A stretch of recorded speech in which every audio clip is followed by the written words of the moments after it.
Muito bem, senhoras e senhores, sejam bem-vindos aqui dessa vez para mais um dos nossos Crypto Insights, né? Agora que a gente está com esse novo sistema de lives aqui. O terceiro que a gente está fazendo, né? A gente fez aquele primeiro sobre o Web3, o segundo a gente falou sobre a indústria de staking e ali do Finance. E continuando um pouco nesse planejamento, agora a gente vai falar sobre qual que é o futuro que a gente espera para Ethereum, né? Principalmente aqueles planejamentos que quase ninguém fala, que podem adiantar para vocês o que vai acontecer no mercado em 5, 6 anos, né? Dependendo das atualizações que a gente vai falar aqui, mas também dando foco nas 3 próximas principais atualizações que Ethereum vai sofrer ainda esse ano, né? E como que a gente vê o impacto delas na Ethereum e para outros mercados também, para soluções de segunda camada, para soluções de staking, vários outros mercados dentro do mercado cripto que podem se beneficiar ou não, dependendo de cada uma dessas atualizações, né? E aí, para isso, estamos aí com o Danilo para poder puxar as dúvidas de vocês, né? Não é isso que você faz aqui? Exatamente, tem que reduzir o QI da conversa aqui, né, galera? Primeiramente, um bom dia a todo mundo. O Ângelo tá aqui, o Wellington, o Caião, o Jorge, todo mundo aqui. Pessoal, isso é muito legal o assunto que a gente está tentando trazer hoje, né, dessa atualização, né, atualizações da Ethereum que a gente está vendo, porque mostra como essas empresas de tecnologia, né, como a gente sempre cita, né, cripto não é moeda, né, muitas vezes a gente trata desses ativos como empresas de tecnologia, e elas estão constantemente mudando o seu rumo, seja por atualizações ou até mesmo mudando as próprias atualizações, né, a gente até pouco tempo estava, né, ouvindo muito falar sobre Ethereum 2.0, ou então muitas vezes as pessoas achavam que o demerge ia reduzir as taxas da rede, ou que depois do demerge você poderia sacar o seu capital que estava travado ali em staking e tudo mais. A gente vai explicar tudo isso aqui para vocês, né, detalhadamente. Então, qualquer dúvida que vocês tenham, a gente vai tentar dar um passo atrás, né, partir lá de Ethereum 2.0 e como analisar, né, essas atualizações, né, porque muitas vezes a gente tem coisas que podem ser, a gente acha que são sinais, mas na verdade são ruídos que não são tão relevantes.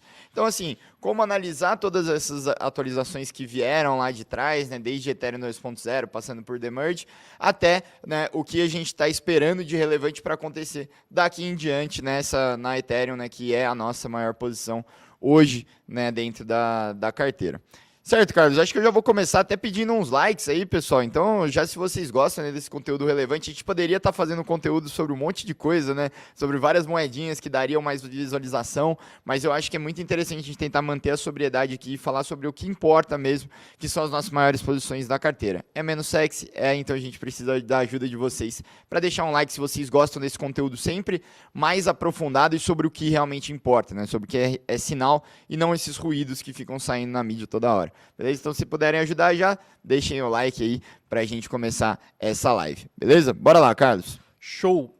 Vamos começar aqui, então, apresentando um pouco disso para vocês. Eu acho que a melhor maneira de apresentar essa live é falar que, olha, quem estuda e entende melhor qual que é o futuro dos seus ativos vai conseguir tomar melhores decisões de investimento.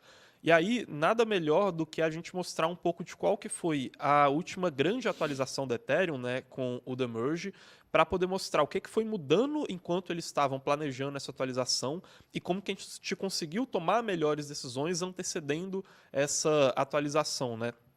Então, o primeiro passo para a gente entender isso é entender que, olha, lá em 15 de setembro de 2022 aconteceu o Demerge da rede da Ethereum, né, essa última grande atualização.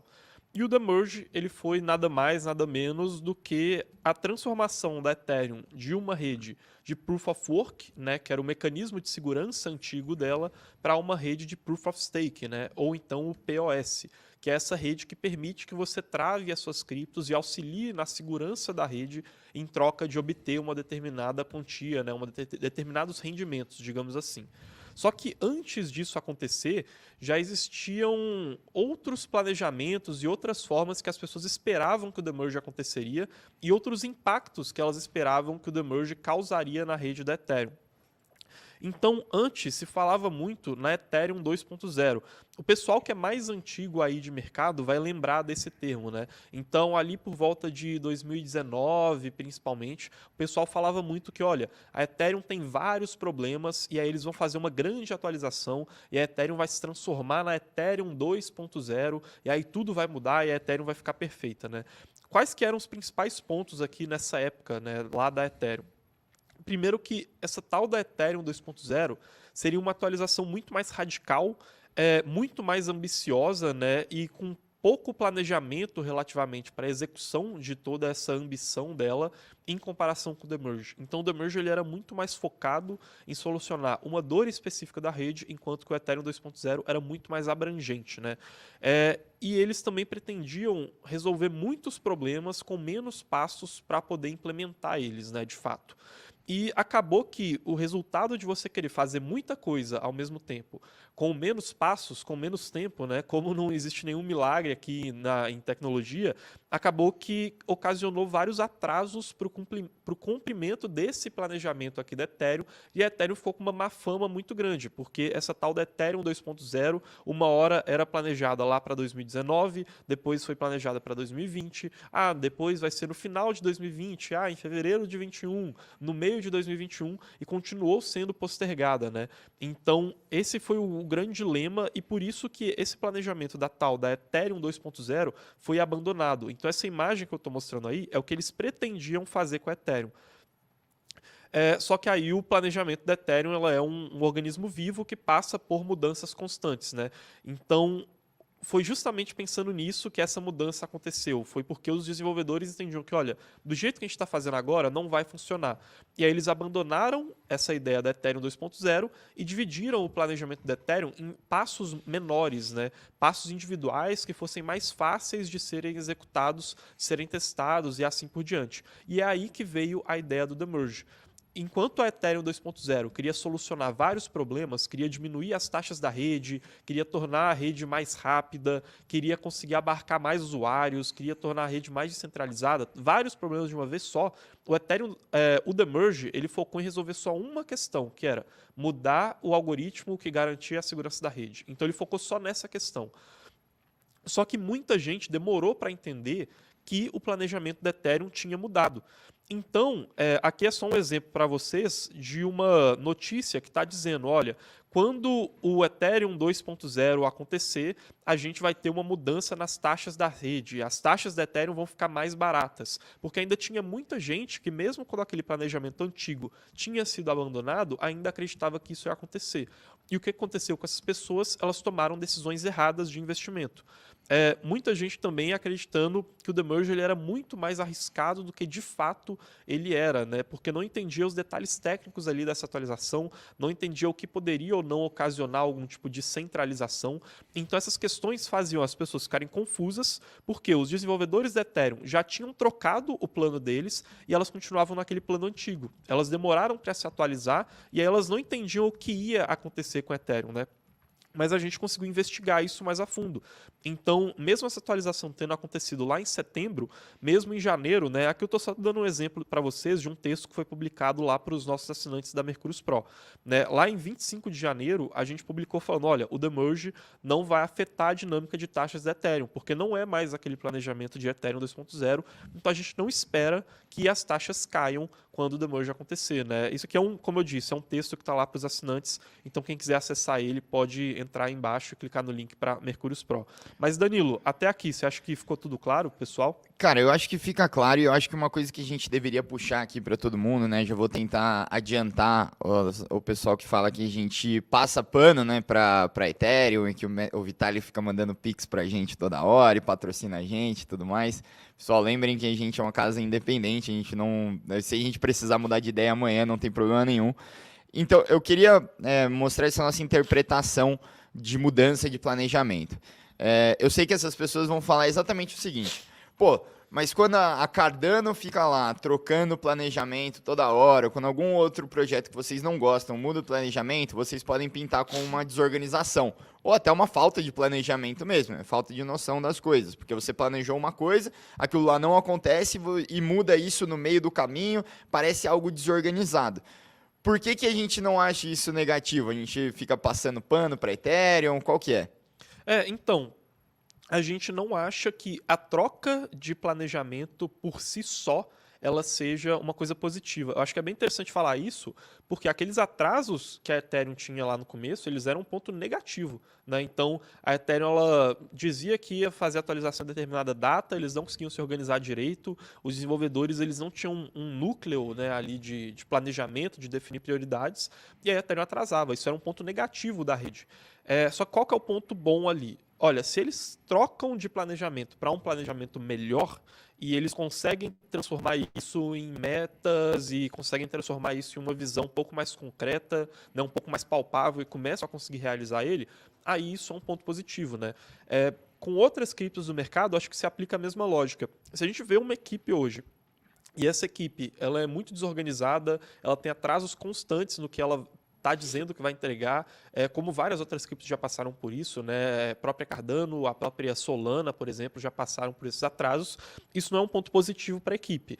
Agora, se ela, a partir de determinado momento, começa a trocar esse planejamento para atender uma demanda do mercado, porque ela entendeu que aquele planejamento anterior ele era ultrapassado, e ela começa a conseguir cumprir esse planejamento, né? Entregar ele da maneira como ele foi passado para o mercado, aí já passa a se tornar um ponto positivo, né? Então é só separar assim, né? Não é a mudança pela mudança, mas separar isso em duas coisas diferentes. Uma é questão de atrasos e de falta de planejamento, e a outra é você conseguir pivotar o seu planejamento de modo a atender melhor às dores do mercado e conseguir cumprir ele da maneira correta, né?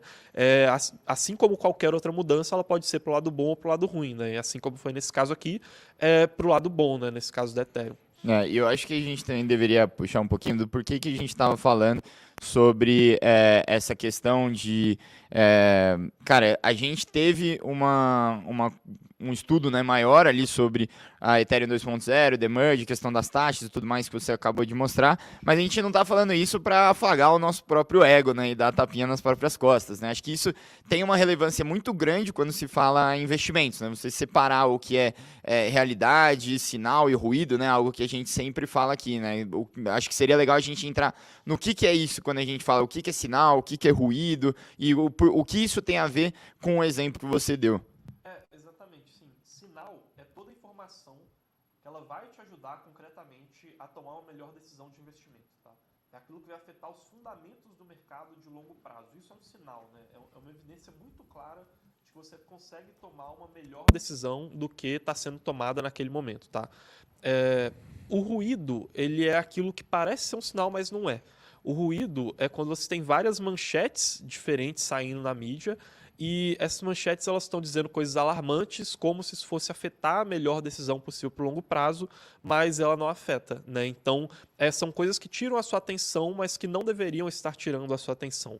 Nesse caso aqui, é um exemplo de um sinal que estava sendo ignorado pelo mercado, né? Então, a Ethereum ela tinha um planejamento, que era aquela Ethereum 2.0, que ia resolver vários problemas de uma vez, tanto a mudança do algoritmo que garante a segurança da rede, quanto deixar as taxas mais baixas, e ela trocou esse planejamento pelo planejamento que inclui o The Merge. E aí o The Merge ele resolve só um desses problemas.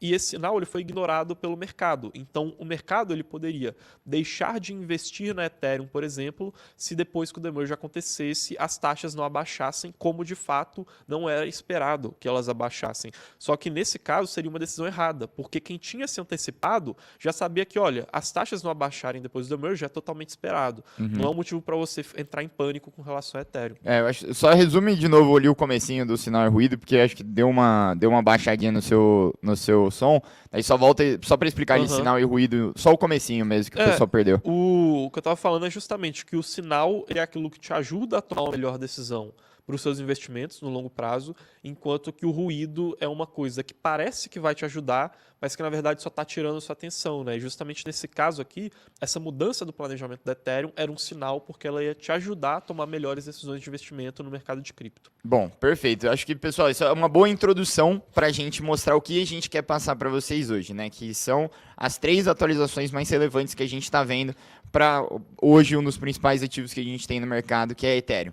Então, Carlos, vou até falar para você compartilhar de novo aí sua tela, né? Voltar à nossa apresentação. E lembrando, pessoal, a gente queria dar um presente para vocês, né? A gente sempre pede likes aqui, então é o seguinte, se a gente bater 300 likes, amanhã, no Minuto Cripto de amanhã, vai vir essa apresentação para vocês, né? Ali em PDF, bonitinho, para todo mundo que quiser rever. Então deixem o like aí, ajuda muito a gente, e a gente só tá tentando retribuir aí o que para vocês é de graça, então, mas ajuda muito a gente ali para conseguir distribuir esse conteúdo para mais pessoas, né, Carlos? Isso aí, né? Então, batam aí a meta de likes, que essa apresentação vai estar disponível gratuitamente para vocês. Mas vamos lá. Pessoal, o The Merge, que ele passou por todas essas confusões do mercado, quem entendia melhor ele tomou melhores decisões, e quem não entendia acabou ficando para trás, é só uma das 6 etapas do planejamento da Ethereum.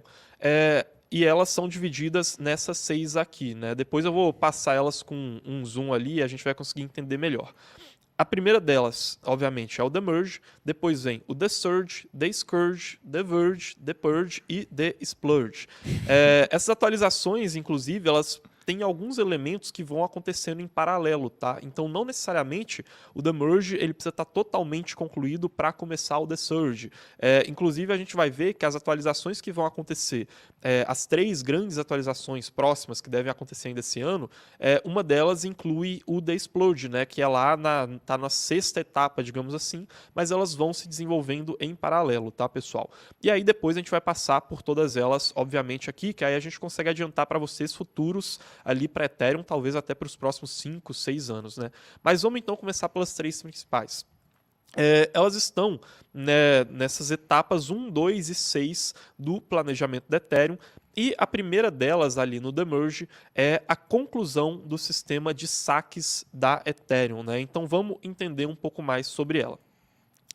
Essa atualização está prevista para ser implementada ali em março de 2023, durante o Shanghai Fork, e ela vai marcar, digamos assim, meio que uma conclusão desse ciclo, né? Então, lá com o The Merge, a gente teve a fusão das 2 redes, que permitiu que ela se tornasse uma rede com o algoritmo de consenso de Proof of Stake, e o Proof of Stake naturalmente funciona com pessoas colocando as suas criptos em staking, né?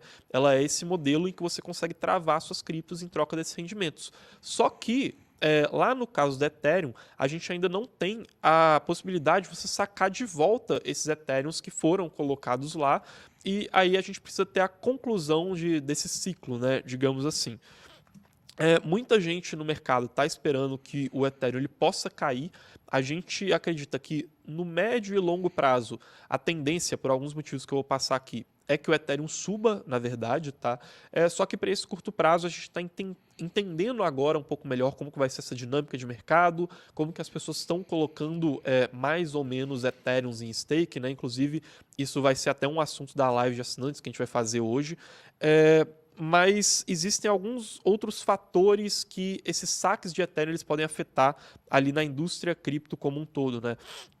Então, a primeira delas, né, e é até uma imagem que eu já cheguei a passar aqui em algumas outras lives, é que o mercado de staking, ele em outras redes de contratos inteligentes, ele é muito maior do que na rede de Ethereum, proporcionalmente às criptos daquelas plataformas, né? Então aí vocês estão vendo, né, na Polkadot, na Cardano, Avalanche, Solana e BNB, qual a porcentagem de criptos daquelas plataformas que estão travadas em staking. Enquanto que na Ethereum, essa porcentagem é de só 14%. Quando a gente tiver a conclusão desse roadmap no longo prazo, né, igual eu estava falando, que a gente deve ver um aumento das Ethereums em staking, consequentemente Ethereum saindo do mercado, isso sendo bom para o preço da Ethereum, eu estava falando justamente disso, né? Porque a gente tem uma tendência que a Ethereum ela se iguale um pouco mais com a segurança oferecida nessas outras redes. E hoje, né, a cripto, que foi o assunto da nossa última live, a Lido, talvez seja a mais bem posicionada para poder capturar todo esse crescimento da indústria de staking, né, e que faz todo sentido com a posição que a gente tem lá em Ethereum, lá em Lido, na carteira dos assinantes, né, e que também vai ser um assunto da live exclusiva que a gente vai fazer hoje à noite.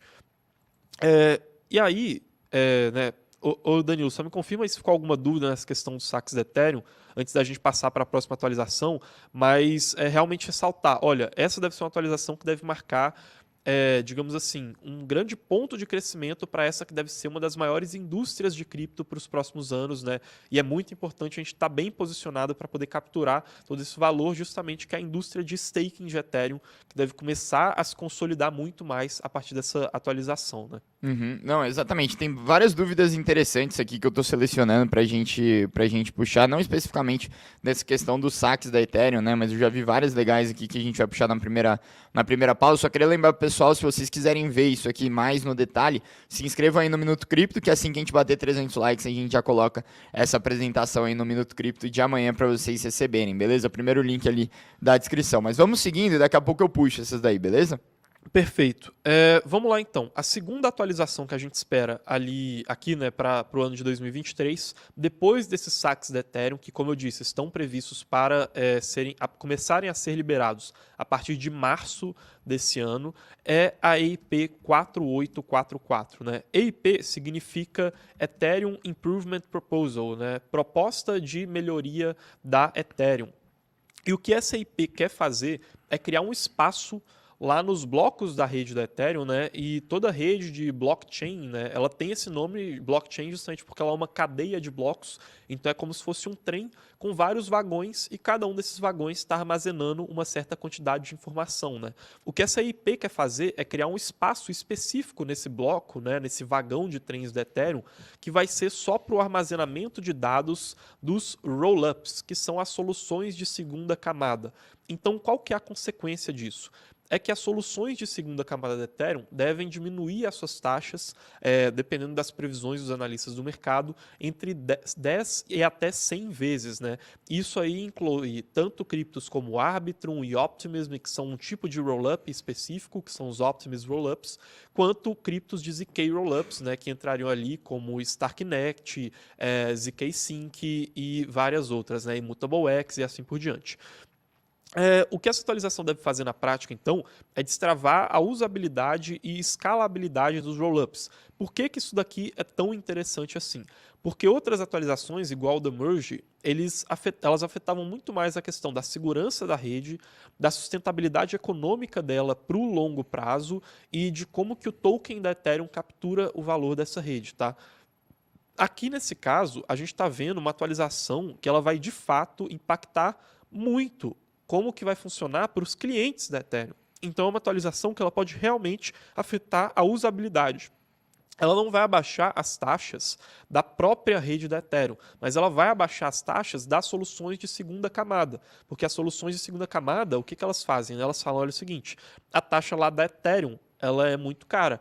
Então eu vou juntar todo mundo aqui nesse meu campo específico aqui para poderem jogar aqui dentro, porque aqui eu vou cobrar taxas mais baratas, né, aqui nesse meu mercadinho, e aí depois eu registro tudo enviando isso lá para Ethereum de uma vez só, e aí você tem muito mais gente pagando só uma taxa, elas dividem mais essa taxa e a taxa fica menor.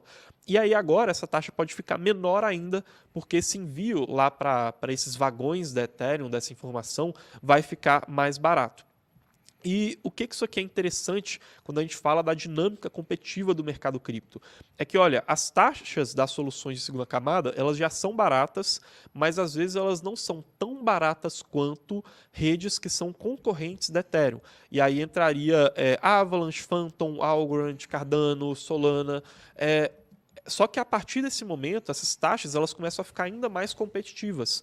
Então, essa IP ela deve ser um marco muito grande, primeiro, para beneficiar soluções de segunda camada, para, segundo, alterar de fato como que os clientes finais da Ethereum vão interagir com ela. Então, a gente pode ter a criação de aplicações que antes não eram possíveis. Por exemplo, redes sociais descentralizadas. Então, um exemplo que eu gosto muito de citar e que apareceu em uma carta da Bitwise, né, que é uma das maiores gestoras de cripto do mundo, é quando eles falam que, olha, se hoje eu quiser desenvolver uma rede social em blockchain, como, por exemplo, um Twitter em blockchain, e cada post que eu fizer eu tiver que pagar uma taxa, isso fica inviável, mesmo que essa taxa seja de poucos dólares. Mas se eu tiver um barateamento muito grande e eu, para cada post que eu quiser fazer no Twitter, eu tiver que pagar uma taxa de 0,0007 centavos, aí já começa a se tornar viável. Então, conforme essa escalabilidade ela aumenta, conforme fica possível ter clientes pagando muito mais barato e de maneira muito mais rápida por meio dos rollups, das soluções de segunda camada, eu vou aumentar no longo prazo, óbvio, junto com várias outras atualizações, os usos que eu posso ter dentro dessas redes. E aí, né, novamente ressaltando, isso torna muito mais difícil o cenário para concorrentes da Ethereum também. E então, é um dos pontos principais ali de investimentos para a gente ficar atento, né? Como que vai ser essa dinâmica competitiva desses concorrentes e como que a gente consegue escolher as melhores soluções de segunda camada para poderem sair melhor nesse cenário.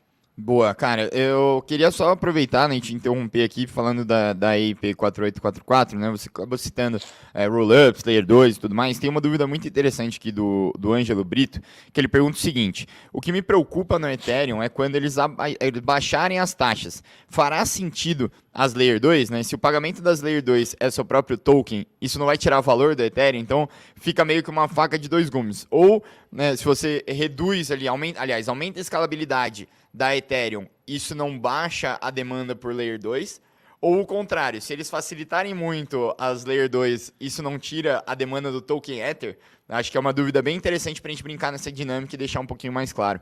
Cara, isso aí é bem legal. Inclusive, vai ser um dos assuntos da nossa live de assinantes lá da Mercurius Pro, que vai acontecer hoje às 7 da noite, que é a questão das contrateses da rede da Ethereum, né? Ou seja, a gente aqui normalmente passa para vocês só o que é uma das nossas teses principais, né? Uma das visões que a gente está tendo para o mercado dentro de várias que a gente está tendo aqui.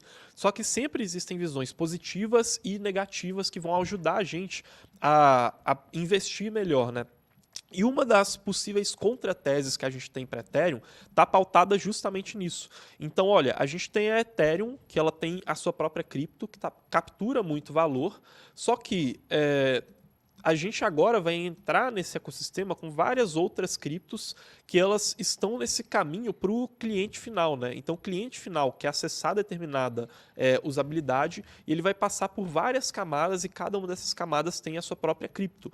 Então, a dúvida que fica é, olha, como que vai ficar essa dinâmica de quem captura mais valor aí dentro, né? Inclusive, esse é um dos motivos pelos quais, né, a gente fala de criptos como a Solana, né, e aí mais recentemente de criptos como a Aptos, como a Sui, que elas têm propostas diferentes da rede da Ethereum, né, e que a gente acha importante diversificar e não apostar só em Ethereum, porque esse é um dos grandes desafios que a Ethereum vai ter, tendo dentro do seu ecossistema várias criptos diferentes. Vai que no futuro as soluções de segunda camada elas tenham um poder de barganha maior, digamos assim, capturem uma maior parte do valor, né? Elas podem tirar valor do token da Ethereum, enquanto se você tiver outras redes que elas funcionem como uma cripto só, num sistema fechado, que a gente chama de monolítico, né, porque ela funciona como um monolito, ela pode não passar por esse problema. Então, é sim um motivo de alerta e é um motivo que a gente vem acompanhando essas soluções e porque a gente diversifica os nossos investimentos entre Ethereum e entre outras criptos também, né? Apesar da gente acreditar que hoje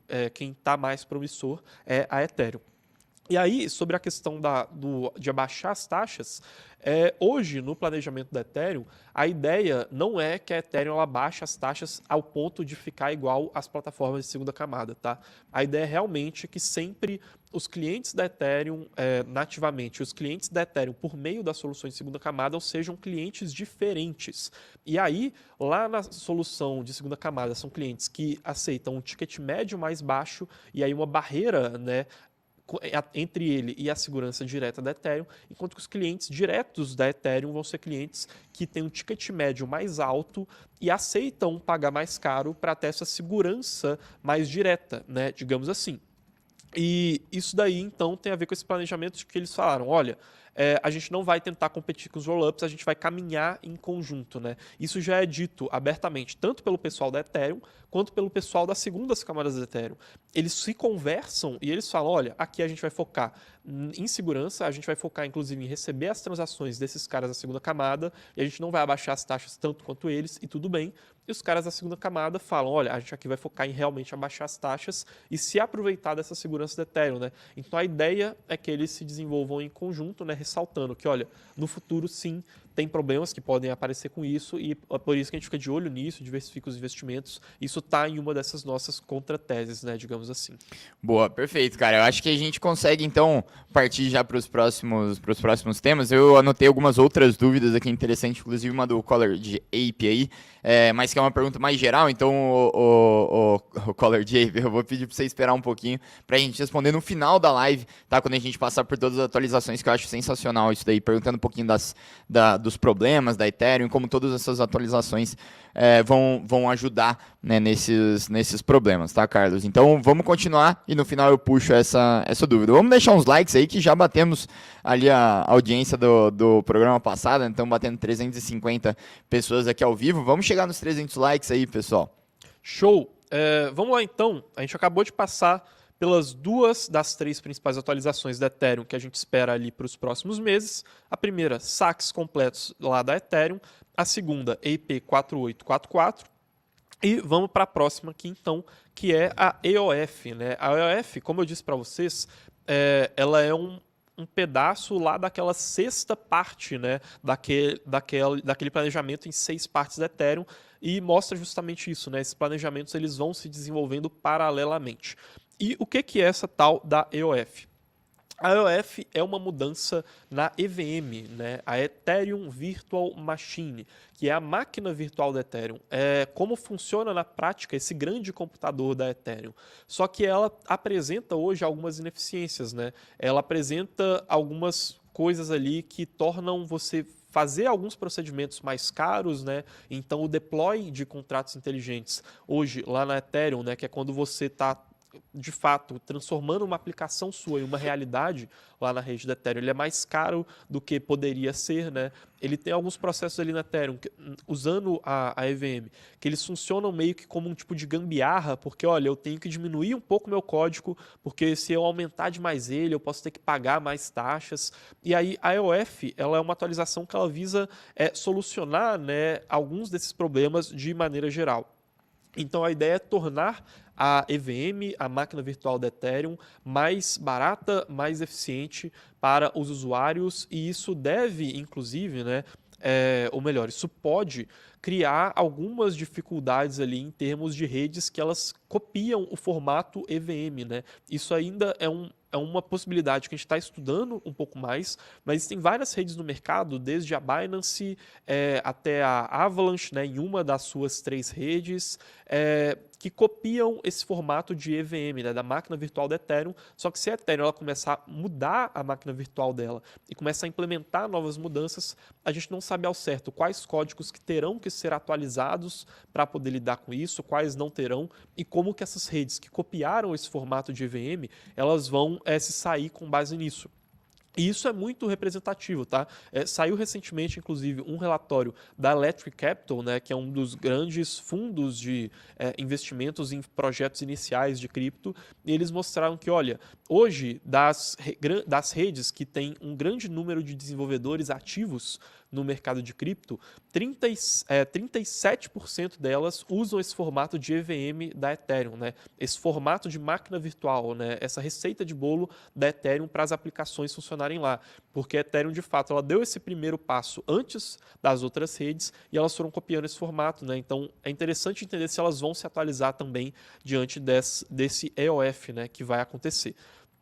E, bom, essas foram as 3 principais atualizações que a gente espera agora para 2023. Danilo, eu vou só pedir então para você puxar as dúvidas, porque a partir de agora, né, se tudo tiver ficado muito bem entendido, como que a gente planeja se posicionar em questão de investimento aqui para essas atualizações, né, como a gente espera que ele vai afetar a rede, a gente já começa a passar para as atualizações que vão chegar ali num futuro um pouco mais distante da Ethereum. Não, perfeito. Então agora eu vou usar esse nosso tempo para puxar exatamente a dúvida que eu queria aqui.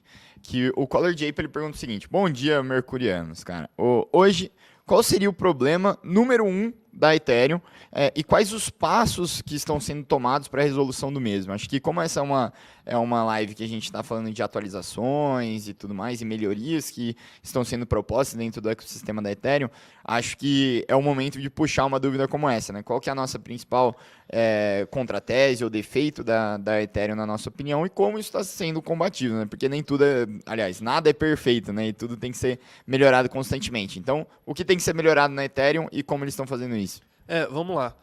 Acho que os maiores problemas que a Ethereum tem hoje são problemas do mercado cripto como um todo. Tá? São problemas que ninguém conseguiu resolver ainda, né? Então, assim, você se pergunta, poxa, por que a Ethereum hoje não tem 4 bilhões de usuários, né, 3 bilhões de usuários, que é a escala de usuários que chega, né, a ordem de grandeza de usuários de redes como o Facebook, por exemplo.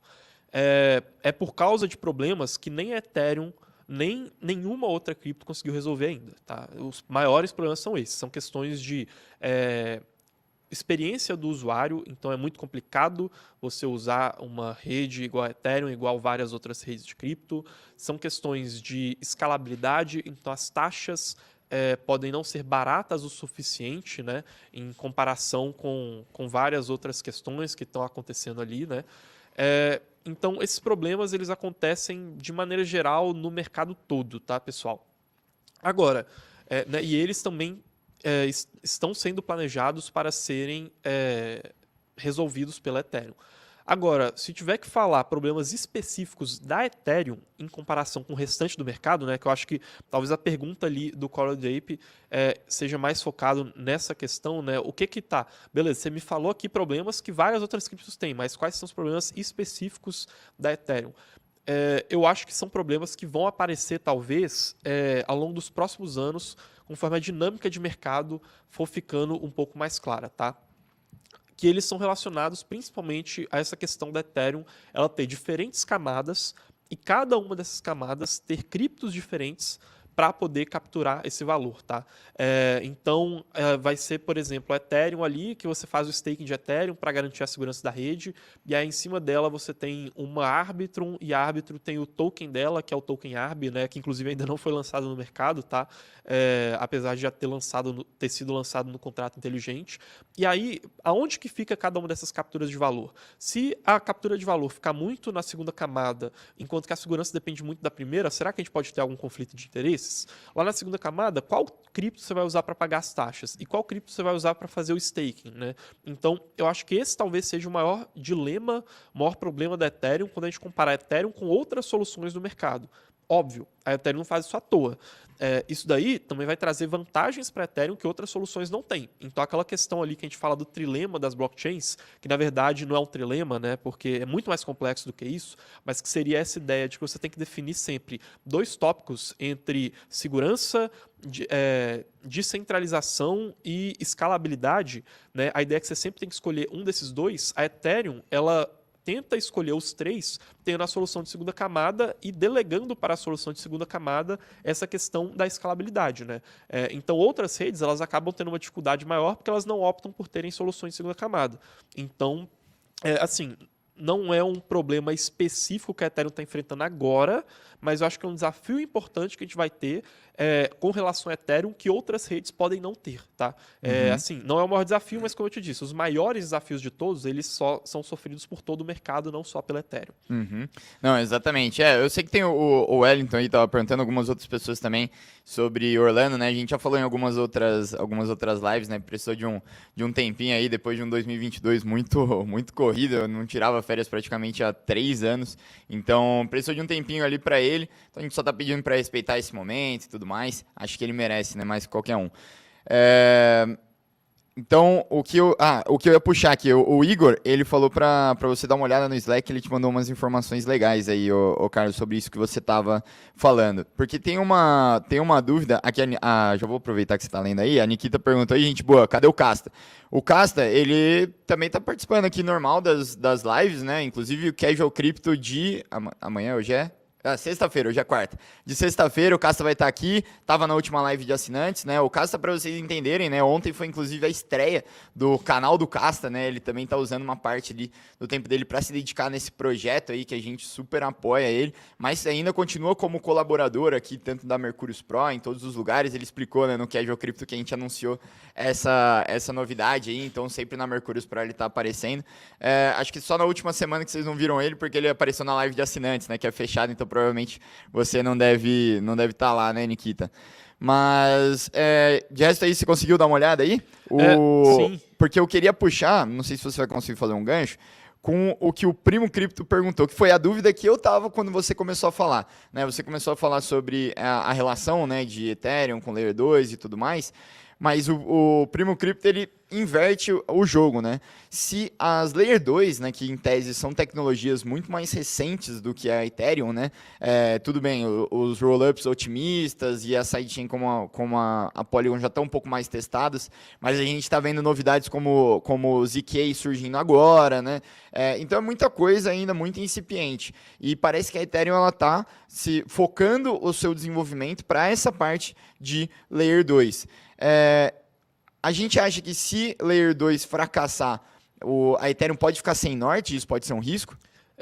Essa daí é uma questão interessante. O Igor, ele me mandou aqui a mensagem para falar sobre ZK Rollups e questões de escalabilidade, né? Como a gente vai agora se aprofundar um pouco mais em qual vai ser o futuro da Ethereum para os próximos anos, para poder explicar essa dor aqui específica, que é talvez assim o principal ponto de risco de falha que possa acontecer com relação às soluções de segunda camada, a gente também vai ter que se aprofundar um pouco mais em qual que era aquele planejamento do passado da Ethereum, tá? Isso aqui não estava planejado, então não está aqui no slide, então se ficar um pouco didático, me falem aí nos comentários que eu tento explicar de outra forma, tá? Mas lá naquele planejamento passado que a Ethereum tinha, quando eles estavam querendo fazer a Ethereum 2.0, que ia solucionar vários problemas de uma vez, uma das coisas que eles queriam fazer era o modelo de shardings da rede. Tá? Hoje ainda existe esse modelo, mas ele é totalmente diferente do que era planejado antes. Tá? Então as palavras shardings hoje significam coisas diferentes. Naquela época, o que significava a palavra shardings? Eles queriam dividir a rede da Ethereum em várias outras redes menores, e essas redes menores elas iriam passar as informações para uma rede principal. Tá? De uma maneira que a gente criaria um problema de dividir o dinheiro entre várias redes diferentes e dividir a comunicação entre várias redes diferentes. É quase como se realmente elas fossem redes independentes. Só que a grande questão é que você teria essas várias redes aqui ao redor e no centro você teria a rede principal. Se duas redes que elas estão nas periferias, elas quisessem se comunicar, ela teria que enviar uma mensagem, passar pelo centro e aí depois chegar nessa outra rede que está lá na periferia, tá? Então, isso cria um problema que é o problema da composabilidade. Composabilidade é uma palavra chique para, de maneira simplificada, comunicação. Então, vamos supor, se eu tenho um NFT em uma dessas redes menores e eu quero fazer um empréstimo colocando esse NFT como garantia em outra rede menor, eu vou ter que passar essa informação lá pela rede do meio para poder fazer essa operação. São várias redes menores que elas têm que passar por um ponto só. E isso cria alguns problemas, né? Porque qual que era a ideia lá na Ethereum 2.0 do passado? Era, olha, eu vou fazer isso, né, esse modelo de shardings com várias redes menores para poder aumentar o número de transações por segundo que a Ethereum consegue fazer. Só que eu teria que pagar esse preço, né? Olha, então eu vou perder em composabilidade para aumentar em número de transações. A gente hoje vê para o futuro a ideia dos ZK Rollups. Os ZK Rollups, né, eles são soluções de segunda camada que eles podem, por meio de tecnologias de criptografia específicas, ajudar a escalar a Ethereum, né, ou seja, aumentar o número de transações da rede da Ethereum, só que também apontando para alguns desses problemas de composabilidade, né, que é de você dividir o dinheiro entre várias redes, dificultar muito as operações, então você acaba só atrasando o problema, né, que de certa maneira era o que o modelo de shardings antigo faria. Então, se esse planejamento dos ZK Rollups falhar, a gente pode ter um grande ponto de falha da Ethereum voltando a ser um problema, como hoje o mercado acha que ele deixou de ser, porque todo mundo confia que os ZK Rollups serão bem-sucedidos no futuro. Tá? Então, é uma dessas ideias, né? Porque os ZK Rollups eles têm formas de criptografia mais recente e tudo mais, né? Então, acho que seria mais ou menos essa questão. Então, sim, as Layer 2, na medida em que elas falhem e elas não consigam se desenvolver como o mercado está esperando, elas podem sim oferecer um problema para a Ethereum nesse determinado sentido, apesar dela continuar tendo outras qualidades que não dependem das Layer 2, como é, por exemplo, a questão da segurança da rede, né? Não, boa, muito bom. Cara, eu acho que então a gente pode passar então para essa parte final, né, da live, que a gente quer trazer as atualizações futuras, né, um pouco mais distantes, né, que estão para vir aí. Você quer compartilhar a sua tela? Vamos lá então. Deixa eu ver quantos likes. Ó, já batemos 300 likes, hein, pessoal? Muito obrigado aí pela ajuda. Estamos batendo 400 pessoas aqui ao vivo. Lembrem de se inscrever aqui, quem não está inscrito no Minuto Cripto, primeiro link da descrição para receber sempre todas as informações ali fresquinhas na sua inbox, no seu e-mail, 7 horas da manhã. E amanhã a gente vai mandar essa apresentação aí que o Carlos está mostrando, né, para vocês já como anexo ali do e-mail, né, para vocês poderem rever em casa. Então, muito obrigado aí por esse help aí. Show! Vamos lá então passar por essas 4 etapas, né, que ficam mais endereçadas ali para o futuro da Ethereum. E aí elas já são previstas ali, pessoal, para serem completas ali nos próximos 4, 5, 6 anos de atualizações, tá bom, pessoal? Então, aqui é um pouco mais difícil, uma data precisa de quando elas vão acontecer. O primeiro desses planejamentos mais para o futuro é o Day Scourge, né? Esse aqui talvez, assim, inclusive ele já está sendo em parte solucionado e ao longo desse ano talvez a gente até veja alguns avanços interessantes aqui nesse tópico, tá? O Scourge, ele é principalmente para poder se relacionar com soluções para problemas de MEV lá da Ethereum. Então, o que é MEV? Toda rede, né, igual eu estava falando daqueles vagões, né, que toda blockchain é uma cadeia de blocos, é como se fosse um trem com vários vagões, né, uma corrente de blocos. O problema de MEV ele está relacionado justamente a essa maneira como as blockchains funcionam, né, como esses trens funcionam. Porque como existe uma transparência muito grande nas informações que estão ali, como são informações públicas, algumas pessoas elas podem se aproveitar do envio de transações que algumas pessoas fazem, olhar essas informações e passarem suas próprias transações na frente da transação de outras pessoas, tá? De maneira simplificada. Existe toda uma arquitetura mais complexa que envolve isso, mas é basicamente algumas pessoas com tecnologia melhor se aproveitando de outros usuários para conseguirem ganhos em cima das movimentações deles, antes mesmo das movimentações deles terem sido confirmadas, por conta dessa transparência que existe. Então esse é um problema que existe hoje no Ethereum e ele deve começar a ser solucionado principalmente por meio desse PBS, né, que é o Proposer Builder Separation, que é uma divisão entre quem propõe e quem constrói os blocos lá na rede da Ethereum e que deve ajudar a resolver esse problema de MEV, né, que hoje está sendo muito trabalhado, né, esse PBS, pela equipe lá dos Flashbots, que são até mesmo concorrentes da Lido Finance, né, então também é um pessoal com muita experiência lá na indústria de staking. Mas assim, MEV deve continuar sendo um problema durante mais algum tempo, é um problema complexo de se resolver, talvez a gente precise até de terceiras camadas de privacidade para ajudar a solucionar esse problema, então é uma coisa que a gente deve ver acontecendo aí, né? A gente com certeza vai continuar ouvindo falar de MEV pelos próximos meses. Depois a gente tem ali, né, quarta etapa, digamos assim, que é o The Verge, que o pessoal também chama de Complete Snarked Ethereum, né? Snarked que é uma, né, Complete Snarked Ethereum, que seria uma Ethereum totalmente Snark, que Snark também é uma forma de criptografia.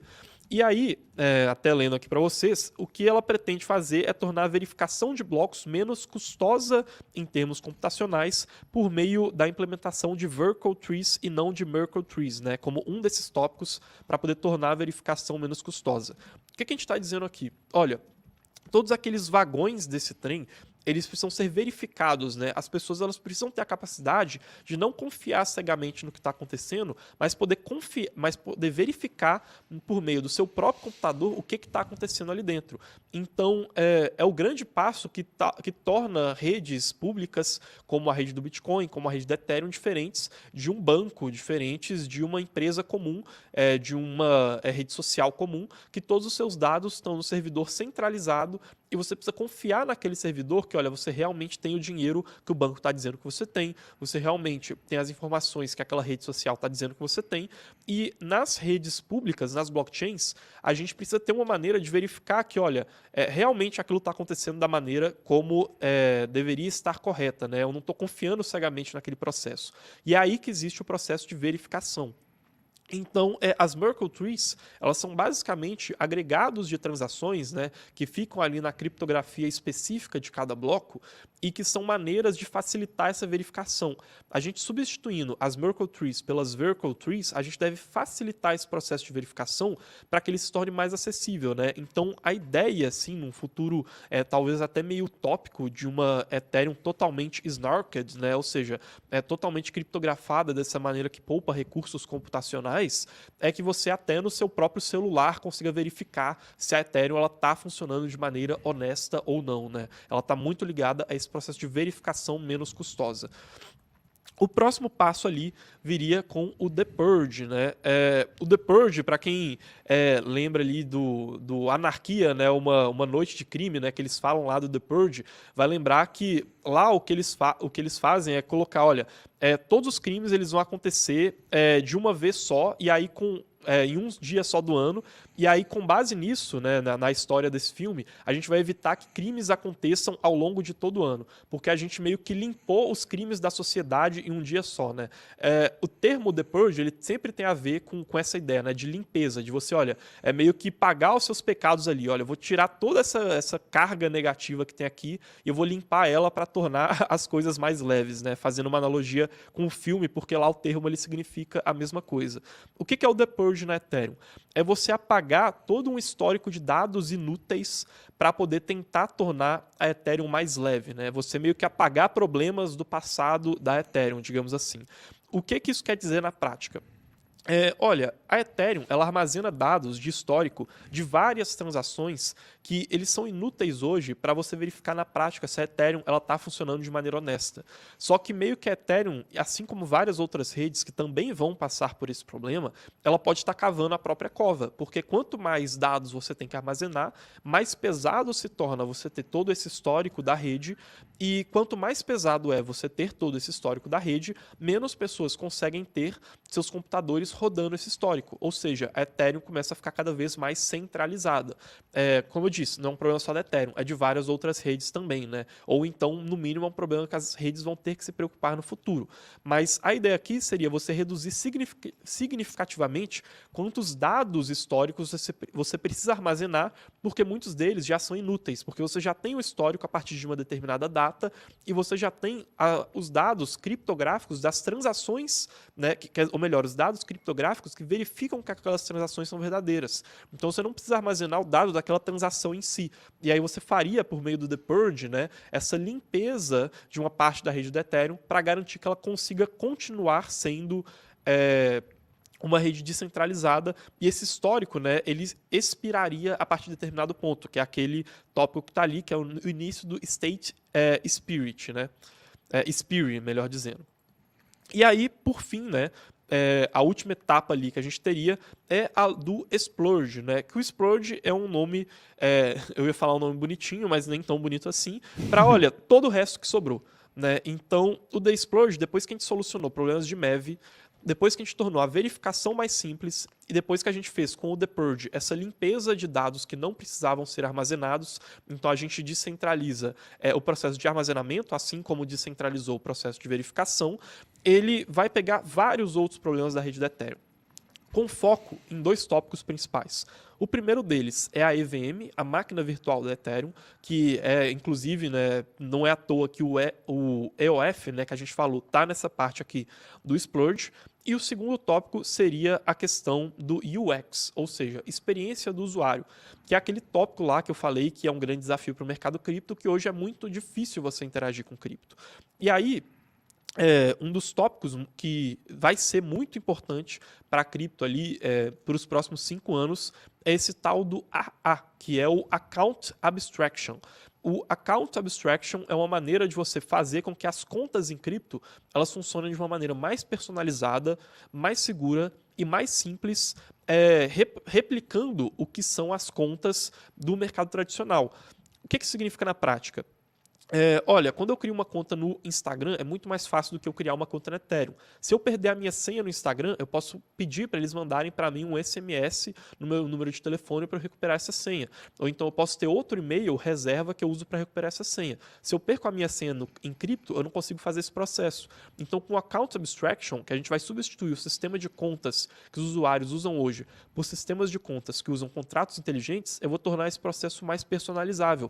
E aí eu vou conseguir criar processos de ter autenticações de 2 fatores, né, que é justamente, olha, eu preciso de um número de telefone e de um e-mail para fazer determinada coisa, de eu ter processo de recuperação de senha. Então, olha, Se eu perdi a minha senha, eu posso ter 3 carteiras de amigos meus que juntos eles podem recuperar a minha senha, né, e tornar esse processo também muito mais simples. E, né, assim, acho que se tivesse uma coisa para anotar e para levar dessa live, né, além daquelas 3 principais atualizações, que vai ser importante para os próximos anos, é entender que, olha, aquelas aplicações que elas substituírem o sistema de contas que elas usam atualmente para poder abarcar os sistemas de contas de contratos inteligentes que vão ser utilizados pela Account Abstraction vão ser aplicações de muito destaque nos próximos anos, tá? Então, a Uniswap, por exemplo, ela teria que fazer uma atualização para poder abarcar esse sistema de contas, porque hoje ela funciona muito mais ligada ao sistema de carteiras convencionais, como é o sistema da carteira da MetaMask, né? Outras aplicações também teriam que fazer isso. Em algum momento no mercado cripto, para os próximos anos, né? E como eu disse, é uma coisa que pouca gente está falando, aquelas aplicações conseguirem se adaptar para esse novo sistema de contas de contratos inteligentes, que vai simplificar muito a vida do usuário, vão ser aplicações que vão ter maior destaque e talvez até tomar o lugar de aplicações que não consigam se adaptar tão bem. Tá? Essa é uma grande possibilidade ali no mercado cripto. E aí, só antes de encerrar ali esse planejamento, muita gente deve estar se perguntando, olha, mas quando que a Ethereum ela vai estar completa no final das contas? Vai ficar sempre atualizando? Vai ficar sempre uma coisa complicada para eu acompanhar? E aí é por isso que eu trouxe esse gráfico aqui, que o Vitalik ele mostrou na conferência, né, da Ethereum lá em 2022, que aconteceu em julho, né, lá em Paris. Até eu dei uma simplificada aqui, né, nesse modelo do gráfico, e aí eu quero passar mais ou menos o que ele simboliza para vocês, né?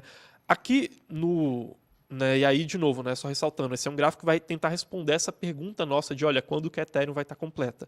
Imagina que aqui ali no eixo de baixo a gente tem o tempo se passando, né? E no eixo de cima ali, né, no nosso eixo Y, a gente tem a capacidade do sistema da Ethereum, né? Ou seja, quanto mais para cima a gente está ali nessa seta de capacidade do sistema, mais a Ethereum está completa. A ideia é que a gente está em um ponto específico no desenvolvimento ali do tempo da Ethereum, que a gente está mais ou menos ali no meio da capacidade do sistema da Ethereum, né? Digamos assim, em termos de atualizações que precisam ser completas.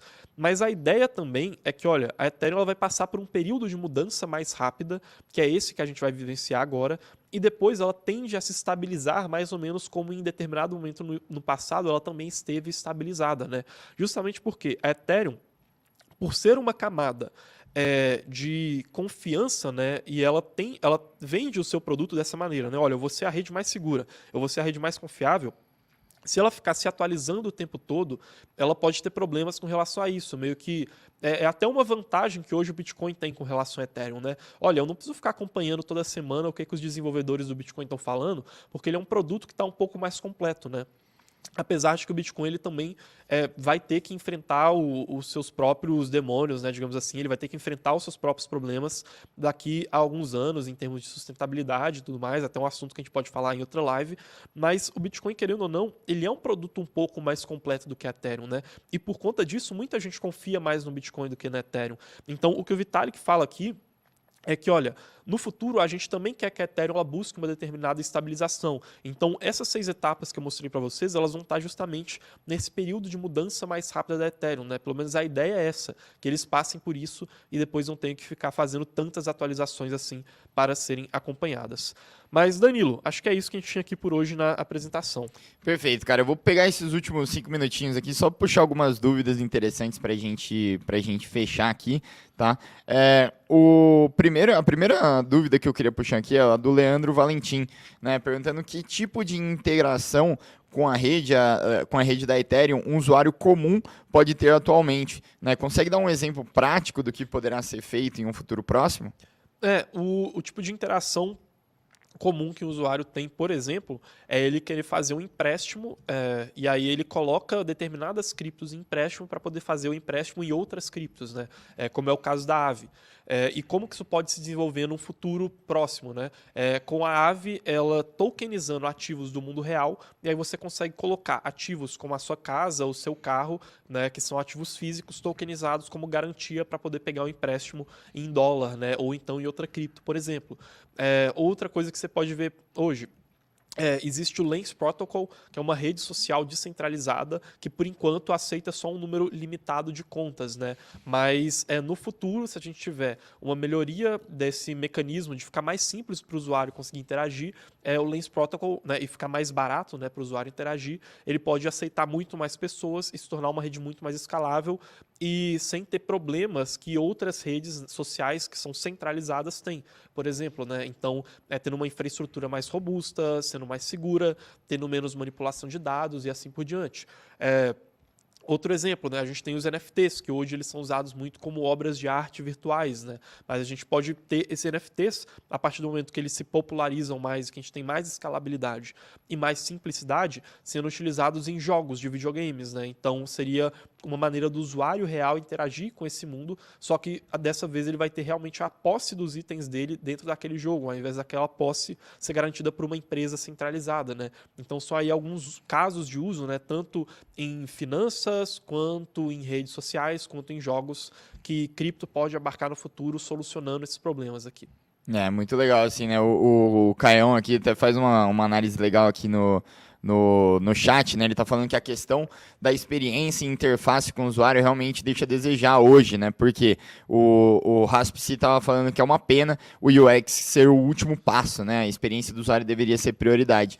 Mas ele ainda fala que apesar de ser possível que haja mais e mais abstrações no futuro, reduzindo essa complexidade, o usuário comum ainda continua se beneficiando da capacidade programática da Ethereum, né? A exposição a stablecoins de ouro e dólar, por exemplo, se dá num ambiente seguro, pouco burocrático, com pouco custo, né? Isso é realmente bem interessante, né? Comparado com uma conta offshore, por exemplo, para países de crise, realmente é bem interessante isso que o Caio tá falando. O exemplo da Aave que você deu também é muito bom, né? Eu diria que mesmo sem tokenizar os ativos físicos por enquanto, a opção de empréstimos com garantia em cripto ainda é bem interessante.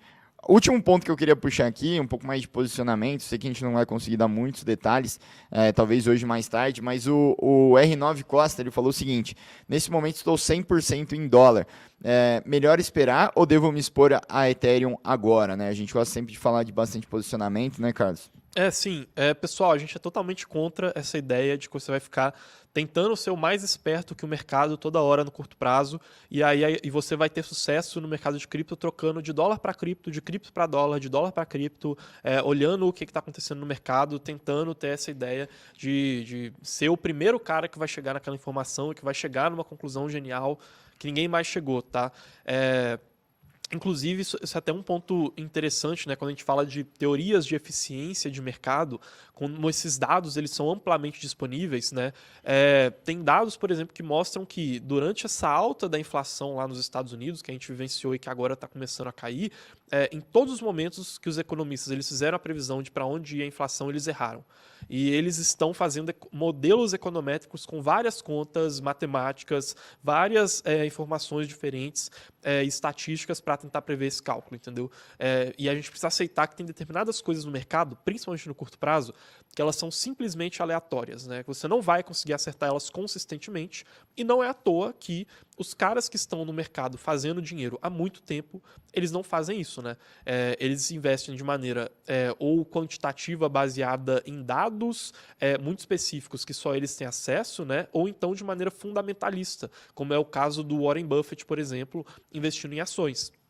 E esse fundamentalismo, a gente traz muito dele para o mercado cripto, até por ser um mercado muito inicial e que tem muitas informações que ainda não são amplamente conhecidas pelas pessoas, né? Então a gente investe sempre pensando no longo prazo em quais são os fundamentos daqueles ativos, né? Então, até respondendo a sua pergunta, né? Olha, eu estou 100% em dólar, não estou em Ethereum. Para mim, quem não está investindo em Ethereum nesse momento, ou em Bitcoin, é maluco, entendeu? Tá perdendo uma oportunidade de ouro, porque a gente está vendo um ativo que ele pode crescer muito, e que ele está muito descontado, né, perto do que ele pode valer no futuro. Óbvio, tem vários riscos, né? E aqui, cada desafio que a gente passou durante essa live que a Ethereum ela vai tentar resolver é um risco diferente, né? Que ela pode não conseguir resolver e sofrer um problema e ser ultrapassada por um concorrente. Mas a capacidade de crescimento que ela tem, para mim, ela é muito grande para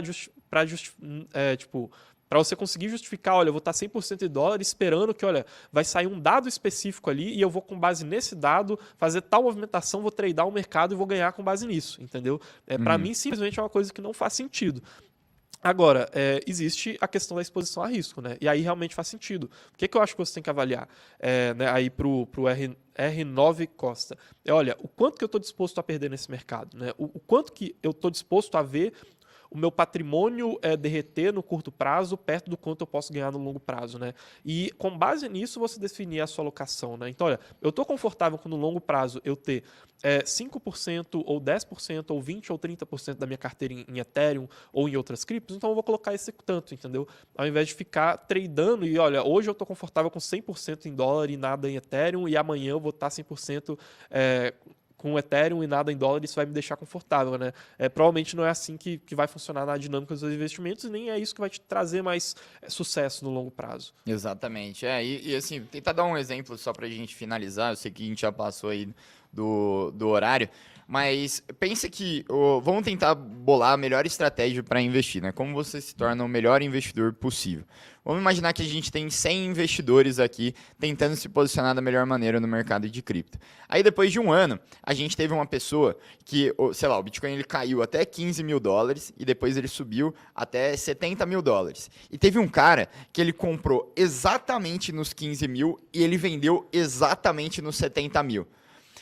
Vão ter outras pessoas que, sei lá, compraram nos 20 mil e venderam nos 60, ganharam uma boa quantidade, mas não acertaram ali a mosca branca voando como aquele específico, né, o primeiro cara que a gente falou. E esse cara, em tese, foi o campeão em performance, né? É esse cara que a gente está buscando ser aqui? Não, de maneira alguma. Esse cara não é o melhor investidor. E eu explico para vocês por quê. A performance que ele teve ali foi, obviamente, a melhor de todas naquele curto espaço de tempo isolado, tá? Mas a estratégia dele de tentar esperar o negócio cair muito, exatamente no ponto que ele estava esperando e depois subir até aquele máximo, deixa ele muito arriscado. Por quê? Se o mercado ficasse apenas um ponto para cima, né, um realzinho, né, que seja para cima, não pegaria a ordem de compra dele, e se ele ficasse e se não subisse, né, ou subisse R$1 a menos, ele não conseguiria vender e perderia todo aquele lucro. Então, o que eu quero dizer com vocês? No curto prazo, não importa se a gente está conseguindo ganhar 0,5% a mais ou 0,5% a menos, se a gente está esperando ali o Fed fazer com que uma notícia XPTO faça o Bitcoin cair de 17 para 16.500 dólares para se posicionar, entendeu? A gente quer estar sempre se posicionando e, obviamente, pode rebalancear o portfólio, mas sendo rebalanceamentos marginais, ou seja, mudando detalhes daquilo lá. Por quê? A gente quer estar entre os melhores sempre, não ganhar uma vez o campeonato. É como se a gente tivesse lá o Campeonato Brasileiro, aqui a gente quer ficar todos os anos entre os 5 primeiros.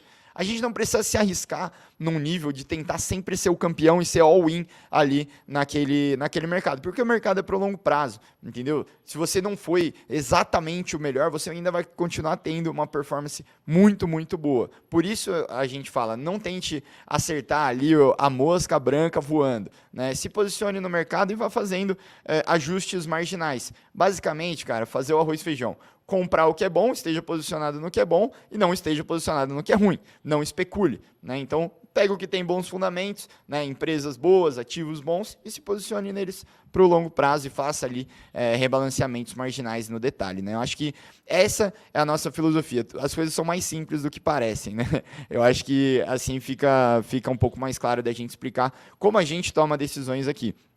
E se vocês quiserem ter mais detalhes, né, de como funciona toda essa tomada de decisão, exatamente o que a gente está fazendo, a gente tem sempre a Mercúrios Pro como alternativa aí para vocês, a nossa assinatura com todos os cursos, relatórios e tal, que a gente sempre fala aqui, abre todas as posições para vocês e tem também o suporte especializado aí, liderado pelo Caião Ortega, que está com a gente nos comentários, beleza? Pessoal, se vocês quiserem entrar, né, saber mais sobre a Mercúrios Pro, é o segundo link ali da descrição. Lembrem de entrar também no Minuto Cripto, que é de graça, né, para vocês receberem todas as apresentações que a gente teve hoje aqui. Eu acho que você tem mais um recado para dar pro pessoal hoje à tarde, né, Carlos? Isso aí. Só lembrando, tá, pessoal, a live de assinantes que vai acontecer hoje lá na Mercúrios Pro às 7 da noite vai ser com o Igor, né, que é um dos nossos grandes especialistas em Ethereum, que até me mandou a mensagem aqui para falar dos ZK Rollups enquanto a gente estava fazendo aqui a live. Ele vai mostrar para vocês uma recapitulação do que a gente mostrou aqui de maneira mais profunda, vai mostrar todas as teses e contrateses que a gente tem para o roadmap da Ethereum, né, quais são os principais pontos de risco, e vai passar para os assinantes de maneira completa os links de acompanhamento que a gente usa na nossa análise da Ethereum, e também vai ter a Nicole lá falando exatamente quais são os posicionamentos que a gente está tendo na carteira, as porcentagens, quais são exatamente as soluções de segunda camada, como a gente está olhando para elas, com base naquele benefício que elas vão receber de uma das próximas atualizações, como eu falei, da indústria de staking, né? Então ela vai tirar todas as dúvidas sobre a estratégia.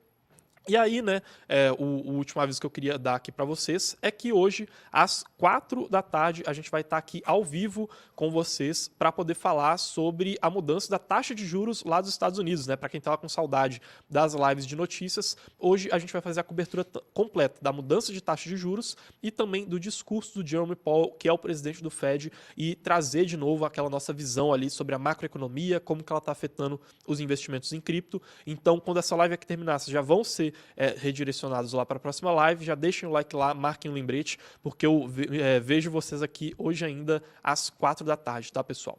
Boa. O Marcos está perguntando só onde vem o link da apresentação. Vai vir no Minuto Cripto de amanhã, então se você não está inscrito, já se inscreve ali no primeiro link da descrição, tá, Marcos? 100% gratuito aí para vocês terem acesso a isso. Muito obrigado para todo mundo aí que assistiu. Deixem o like aí, não esqueçam de se inscrever no canal. A gente está quase batendo 91 mil inscritos, então a gente fica muito feliz com todo o apoio que vocês dão para a gente. Deixem o like aí e até mais. Valeu!